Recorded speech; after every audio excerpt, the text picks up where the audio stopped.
was 11:30 at night, So I see Yeah, something really. that kind of real late, is and pretty supportive. we Yes. heard, Yeah, and that's kind of where we we try heard to be, those up. because we have noticed that, there's some Like, negativity. they were over that here, territory over here, over here, and over here, all the way around. As These we try to be the wounds, remember that? peacemakers. And then all of a sudden and then there was a little And wound, that's like, also why we don't put ourselves. And then as the researchers. rocks started throwing, so he started throwing rocks like, And, all right, and let's hit the sometimes we guardrail. get, I skipped it we'll across the get a road little to bit the of garden. ridicule, like And then we don't 15 take it minutes later, seriously and because. a we're rock Here comes hit another the rock. garden. Or Comes, hits the Just guardrail. back and forth every 15 minutes for a run. This is- Yep, and So, so yeah, that's what just we go try to through make ourselves a little I think different. the big So, picture I'm showing this how track these people- here, so that's just Because something that, if people can't you just laugh wanna throw at in. what they believe in, This track We all take was ourselves near so Bradford seriously. here as and I well, like, right? when someone told me once if I wasn't your reverend, I wouldn't be anything, and I said, that's probably true, because I don't even, And Like you the can next see picture. there was a big toe up I there, can you only can see believe something, some but of the I can other poke fun at myself little and believe it, imprints whatever it of the is, toe. but, Now, We like to do like we were talking about getting the politics or the that, dermal like I said, ridges. almost religious There's a fervor, little bit of dermal ridges here, I but think you it can't really, turns there's people on nothing the to defend outside. on. Yep. There's nothing to Yep. defend And on. our biggest The rule toes in are defended. cryptovania is no For politics, sure, no alright, religion. keep going. and the trouble is, All I right, take keep going. one That's hoax this track. to take All right, cool. hundreds of good Now, sightings, of yeah. good. doesn't Everybody matter talks what about it tree is, structures. just one hoax will Um, just tear everything and down, different and type we'll of start from tree. scratch again. Yeah, I agree. anomalies. Although actually, Now, I do know sometimes that when you look into the uh, hoaxes too, and you see the they can open Indians your eyes came out into with what they're trying to different accomplish and what they do clumsily like and locators what's so hard to with mimic. they Like when they could talk make about those dermal different types ridges. of tree structures. You know, and stuff nobody's ever that been able located to different meanings. set Like, out there's food and here. make a There's fake cast with a and dermal ridge and say, I see, wish I I had did the it. documentary. Everybody who because has there's theories different about it. 3D printers is getting meanings so for. they're Yeah, gonna mess Hey, it up. that would be a possibility. There's so much. Do you know anything about the Mess tree that up. It structures does of cause Indians? people to Like, relook you know at what I other mean, like pieces and the maybe see different positive things, but for Indians people make that are different like tree structures to mean different this things. far from You mean crossing the it, man and zone? Yeah, it's not Mr. true. Cooper. I know, man. I had him in my head. It's just like, Yep. Yes. Yes. Let me interrupt. Can you answer his question on the tree structures? What's the tree structures have different meanings, names for different. You know, There's several different kinds. There's teepee structures, there's X's, Is that there's the what they star call on a that star one? structure. Yeah, this is a That's kind of a star. star structure is Yeah. what I would call that. Yeah, we got this up by Willow Bay, actually. This was up by I just Willow found Bay. this one about a week ago, with Tom Cooper over on Hightown. Oh, you guys have one too? Like And, this? I just found the first one here about a week ago. Yeah, it was a very nicely documented one. Nice. Yeah. Myself on the tree structures, I don't believe they're a utility. I think they're a communication. Yes, But I yes, don't that's what I was know- trying to say. Yeah, and what I don't know is if they're communicating with us or with each other. Is that a road sign for each other? Like, next, take the next left and two more exits. That could be what that says. Or is that trying to send a communication to us? But I don't believe, now some people do believe that they're hunting blinds or shelters, but I myself think that they're a communication. I just don't know if they're communicating with us or with each other. Exactly. Yeah. Interesting. All right, go. Yes. So yeah, this is So some is of the it a tree greeting structures for we us found or is it this for one each area. other? You know, road signs is what I call them. Road You markers. can see, Tommy Cooper I'll do was that. on the tree structures. Yeah, he's a All right. huge fan. of do you the guys tree have structure. anything to say about this? I mean, Lucas, you were with me during this one. And he's seen it, we did a follow-up and we followed up. What do you guys? I mean, what is your guys' opinions too? Thank you. Hey, keep your eye out first. Thank you. That, I have no clue. Well, remember where we found this one? We went up in towards like the middle of it, and that's where we heard three consistent contact each other. And a tree got Bang, pushed over. bang. Yeah, tree consists, this was literally towards Salamanca. This was right on the boundary right there. And we heard, I mean, we got some really weird stuff going on. And I think it didn't want us there.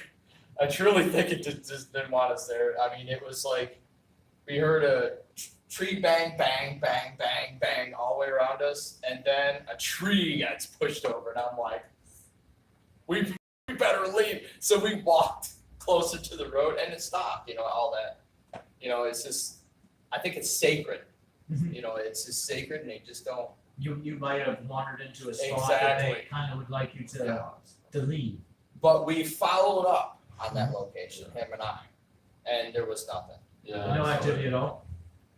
There, a possum, big fat possum comes right next to him. He's like, what is that?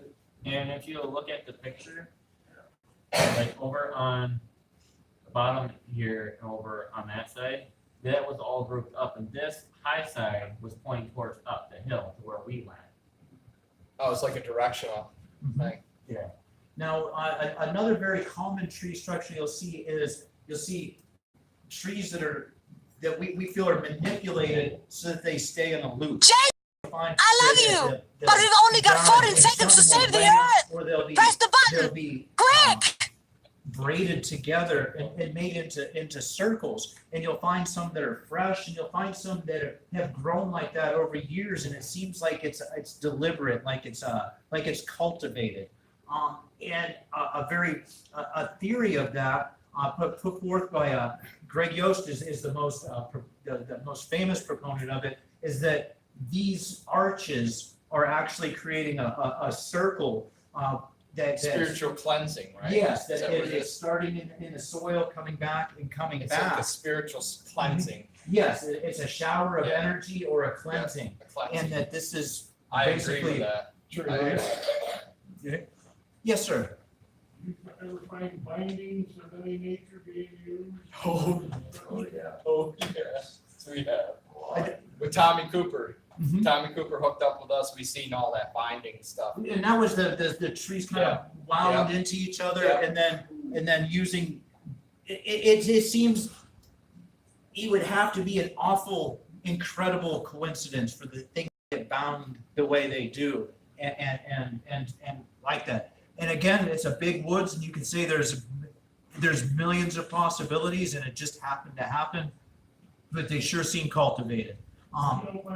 You don't find use of twine or wire or vine? No, all natural. No, I don't. Something like that to bind it. No, or not unnatural methods, or even like that I know of people finding like bark bindings and stuff. The only bindings that I've really known about are when they use the saplings themselves and intertwine them.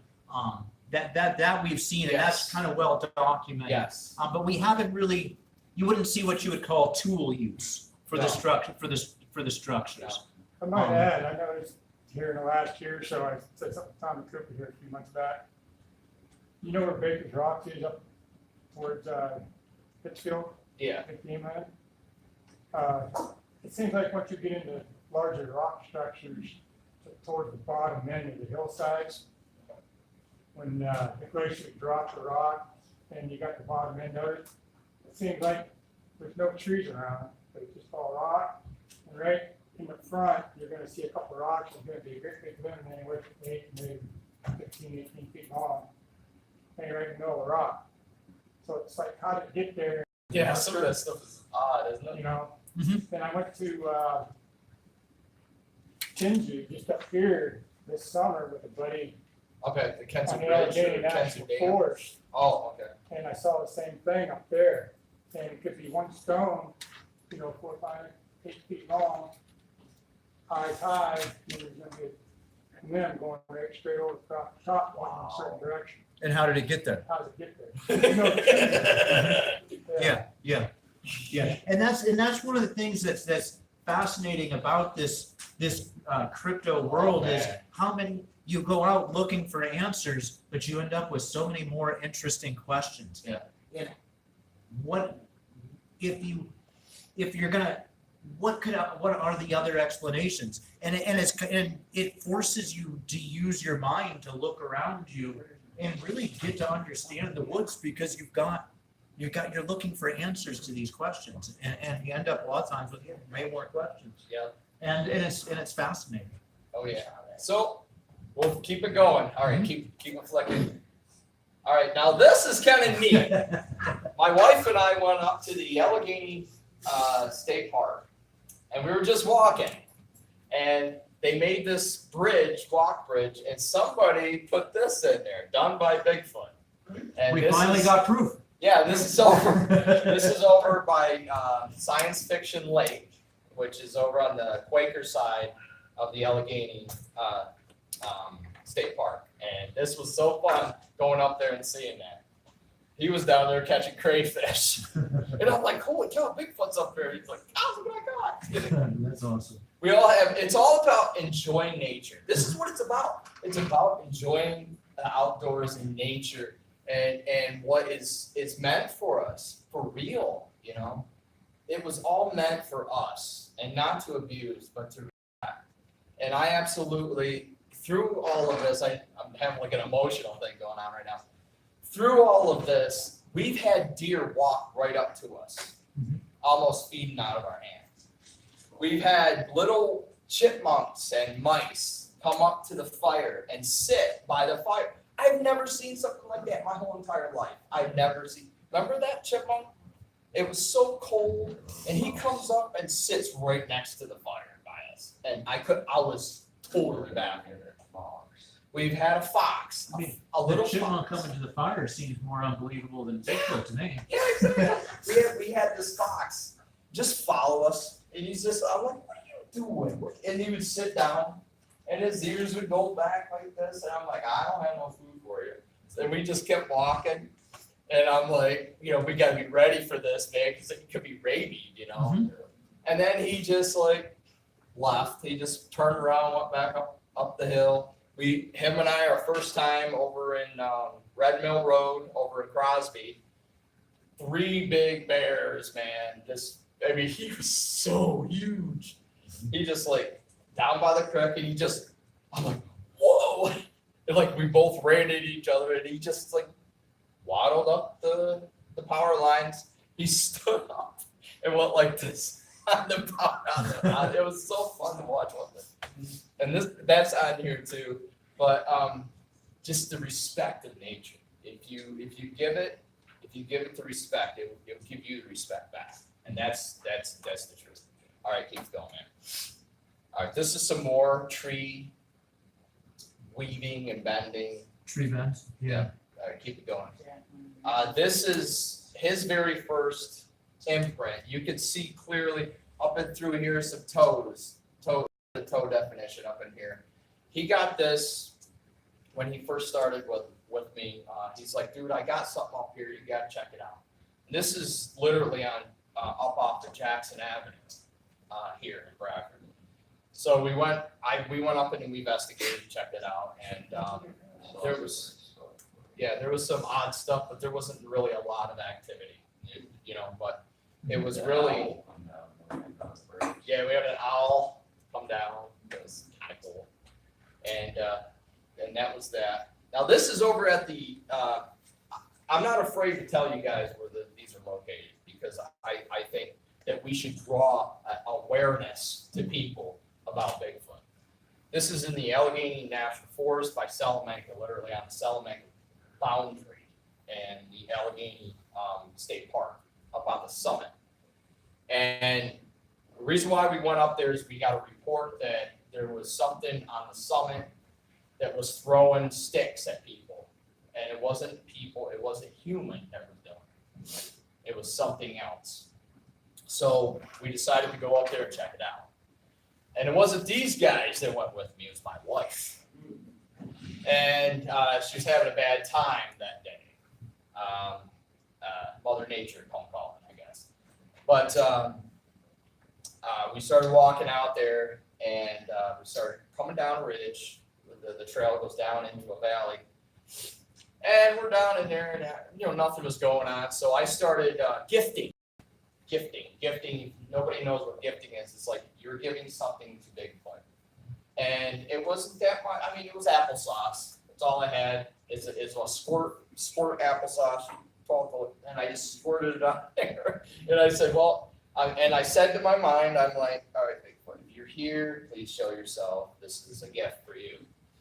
So we started heading down. We didn't get nothing, doing knocks, and I heard something's beelining us, flanking us up on the one ridge there, and I'm like, oh, I wonder what that is.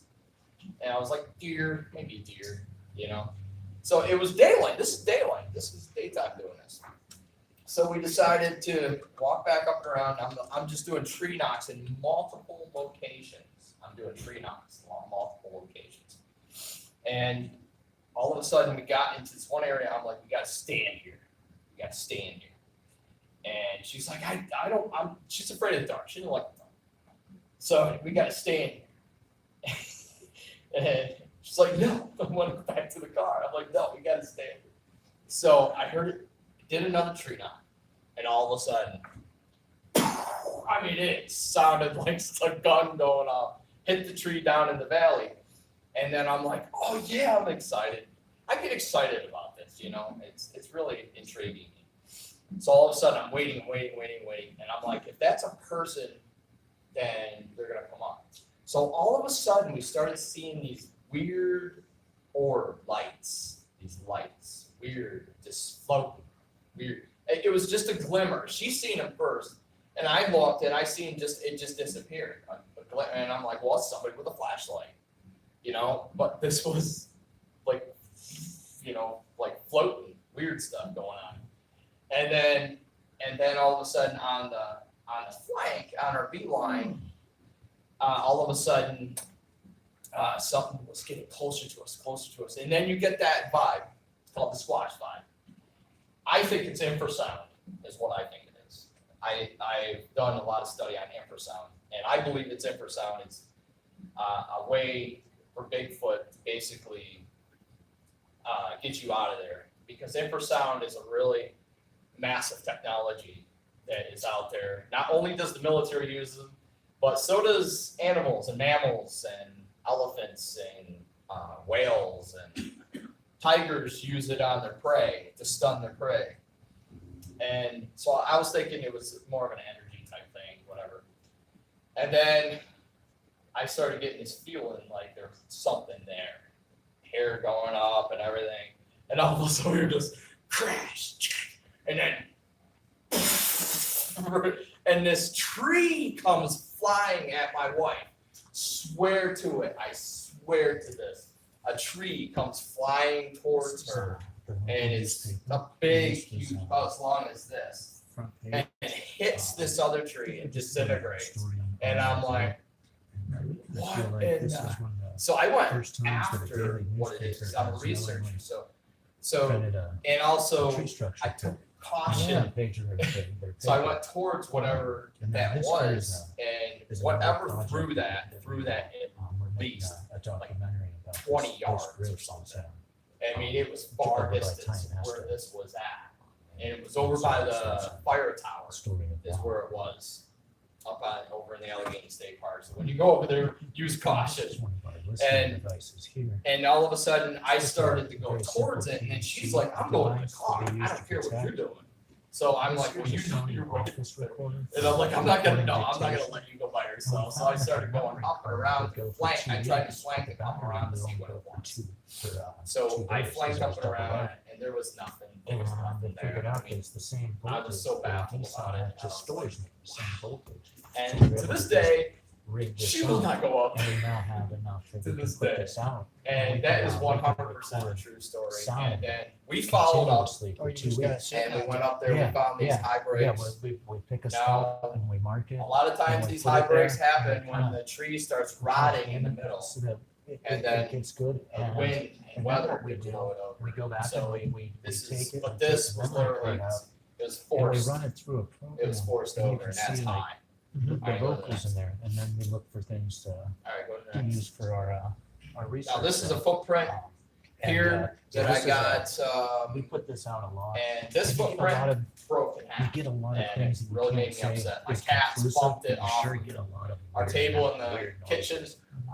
and it's it's fascinating shattered. So I how was like, well well, this little that device casting's done. records So audio. this was And we taken just near put this Bradford, together. near the city of Bradford, We can out record for up to 2 towards weeks at a Root, time, South continuous. Kendall, out that way, There's a lot of filtering. and out like Garlic Hollow. And this is one of our night visions here. This is a And Bushnell you can scope. see clearly, you know, the Works toe, very well. It also takes there's toe video. definition up in here. And this And I is wish they had tree dermal. knocker. The tree knocker. It makes a Alright, keep going. it makes a nice report. And now our network or our channel is on this I Roku think device here, which runs To a off the point, Wi-Fi. they're flat-footed, but Yeah, I'm thinking about the getting arch Roku. is I've called been into Roku all here in Bigfoot metatarsal because I hate paying the cable metatarsal company. break. Yeah.